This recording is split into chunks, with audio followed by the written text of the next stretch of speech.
Nel quadro generale di massima attenzione, le prime notizie che arrivano dall'azienda ospedaliera di Padova sono incoraggianti.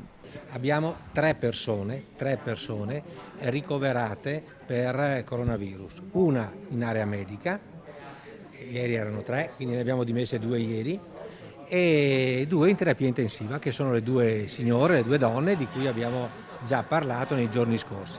Donne non vaccinate, riferiscono i sanitari.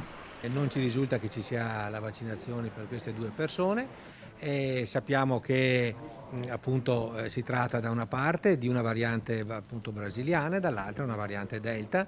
Sono persone che stiamo seguendo, la prima, la più giovane, da diversi giorni, la seconda da meno giorni, e con tutte le terapie del caso. Sono quadri che stanno andando, me lo auguro, insomma, per adesso nel verso giusto. Intanto continua il tracciamento operato dai sanitari del Servizio Igiene e Prevenzione dell'ULSS Euganea. Sono risultati contagiati anche due contatti stretti della donna in terapia intensiva da variante Delta. Sono fermi a 14 positivi, tutti cittadini del Bangladesh, residenti nel condominio dell'Arcella.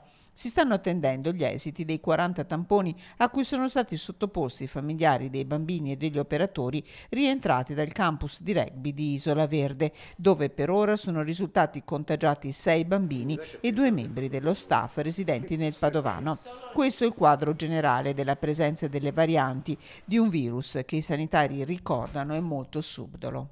La prevalenza, come ben sapete, è ancora quella della variante alfa, cioè la cosiddetta inglese, poi abbiamo la brasiliana, la cosiddetta variante gamma. È come dire molto, dico tre volte, diminuita la variante sudafricana, quindi casi proprio ridotti a qualche unità, mentre sta sviluppandosi appunto questa variante Delta, che è la variante indiana. Quindi è un virus che circola e quindi noi ancora una volta appelliamo prima di tutto al senso civico delle persone.